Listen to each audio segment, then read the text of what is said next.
Hello， 大家好，歡迎收睇休閒步行者頻道。今次行去福民水圍，食一間好多人推嘅海鮮燒烤鋪，佢哋新出嘅海鮮煲真係有驚喜。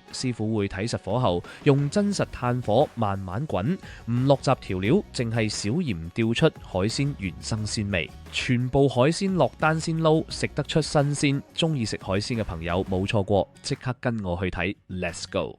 前面依間就係我哋今次要試嘅九問海鮮燒烤鋪，店內空間唔算超大，但係有2樓卡座，仲有大片戶外排檔。依間鋪人氣真係勁旺，一到飯時就長龍排隊，所以我特登提早過嚟帶大家參觀下店內環境先。鋪頭側邊就係廚房，好多師傅緊張準備食材，望入去後廚打理得乾淨企理，衛生方面夠晒放心。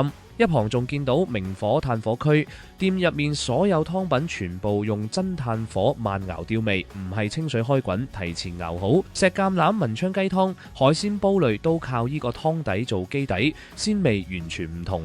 店內仲設一排海鮮池，入面擺滿各類生猛海產，全部現撈現開，新鮮度睇得清清楚楚。座位方面，戶外排檔區每張台周圍都會擺冰塊降溫，就算揀坐室外都唔會焗熱。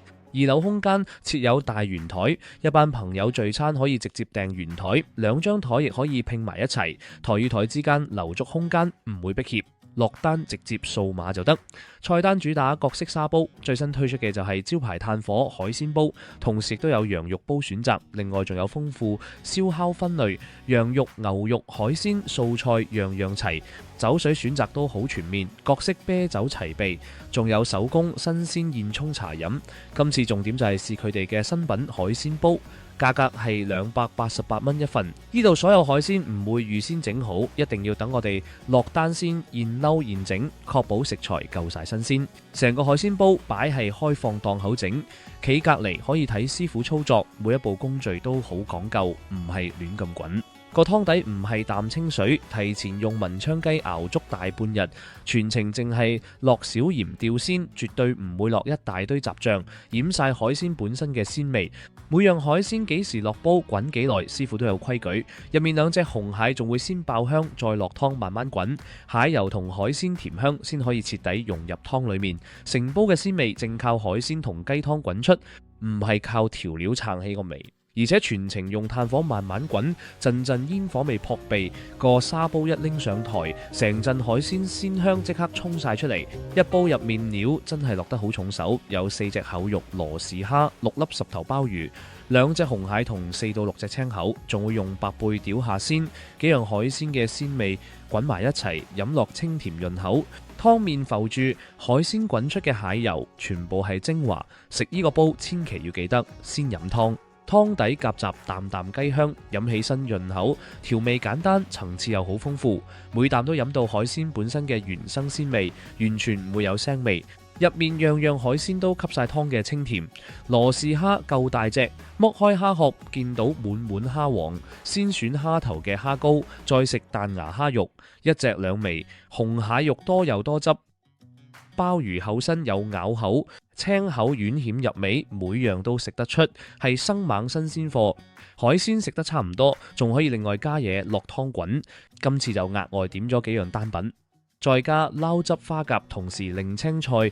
首先係特價8蚊一隻嘅生蠔，個頭有成手掌咁大，蠔肉厚實飽滿，落湯滾一陣就吸滿湯嘅鮮味，唔點醬都好食。中意味重啲就點埋蘸料食。另外加咗新鮮吊龍牛肉，新鮮到擺立碟都唔會散，油花分佈得好均勻，滾10幾秒就食得，入口仲有淡淡牛肉本身嘅奶香。另外試咗佢哋嘅流汁花甲，花甲洗得乾淨，一粒沙都冇，醬汁酸甜，帶少少辣。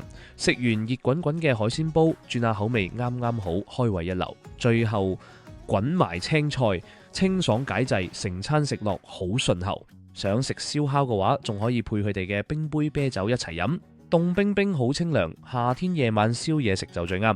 講下呢間鋪幾個好抵賺嘅地方，所有海鮮落單先撈，新鮮度有晒保證，炭火文昌雞湯做底，少調味，食得出海鮮原生鮮味，煙火氣十足。海鮮煲用料落得夠重手，仲有好多平價小食可以另外加，自己一個落街宵夜或者一班老友夾埋聚餐都啱。